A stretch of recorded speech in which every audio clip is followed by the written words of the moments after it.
These have been rather turbulent times for the financial services industry. How has that impacted Goldman and the rest of the industry? And perhaps you'd share some of your thoughts on the DoddFrank Bill. Well, it's certainly fair to say that the last couple of years have been challenging and in many ways very unique.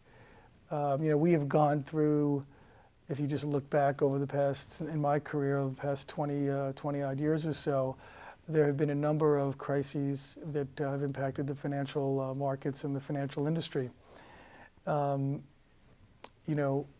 said, I think the last 2.5 years have been very unique. When I think about, and when the firm Goldman thinks about, how we're getting through this, there are certain things we can control and certain things we can't control. As I said earlier, in terms of our business principles, our clients come first, and if we serve them well, success will follow.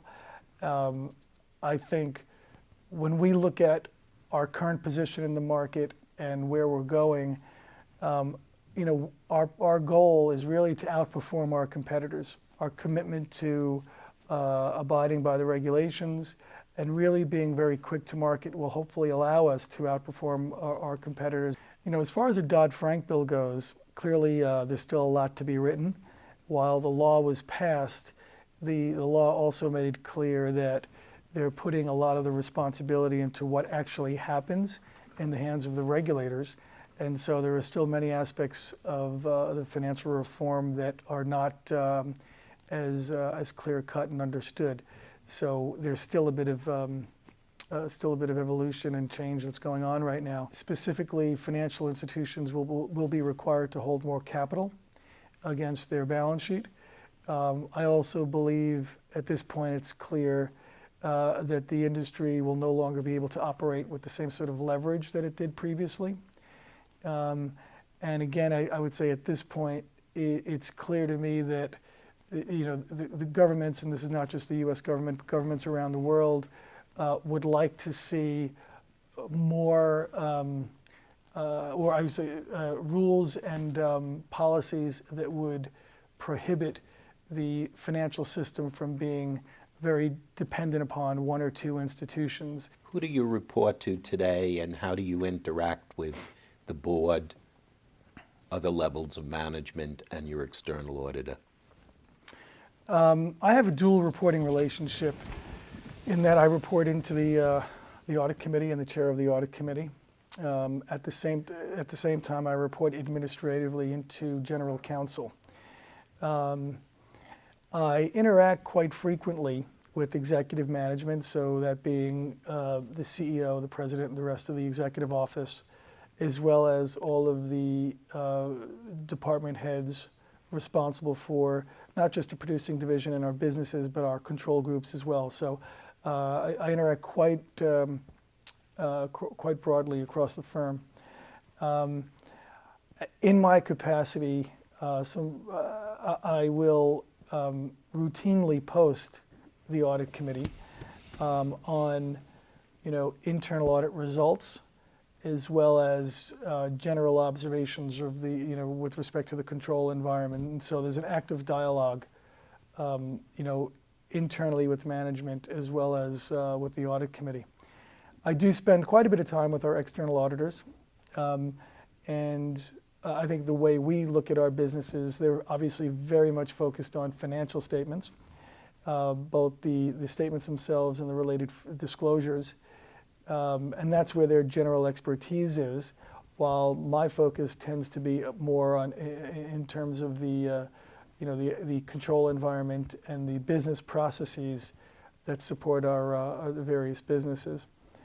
I also interact quite a bit within our industry in various trade associations and trade groups, just to ensure that we're all sharing best practice and we continue to advance and promote the internal audit profession. Can you talk about some challenging situations that you experienced and challenges that you expect to experience in your job? I would say, irrespective of the role that I've had over the years, as I said earlier, I've worked in the controller's department. I've worked as a chief financial officer or chief operating officer of a business. I've worked at obviously as in the audit department.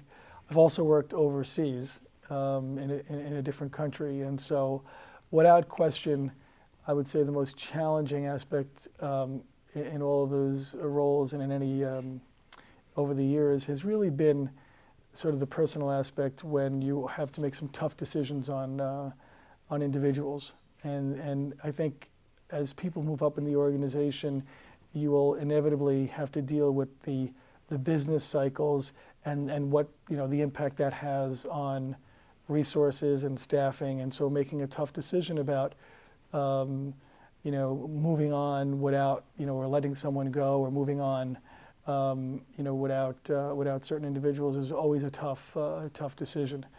I think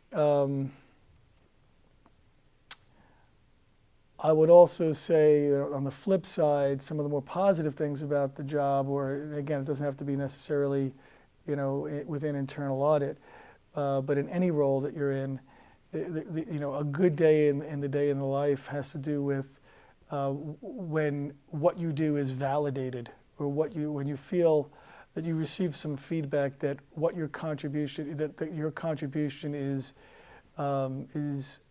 valuable and acknowledged. And certainly throughout my career, there have been times where, you get the phone call from someone that says, well, gee, I'm glad you were involved in this because you made a difference. And I think that happens, when you're a first-year person, a first-year staff person, or you're, 25 years 25 years of experience. It always feels good when you feel that what you do is valuable and meaningful to the organization. I'd like to thank you for sharing your thoughts and your time with our students.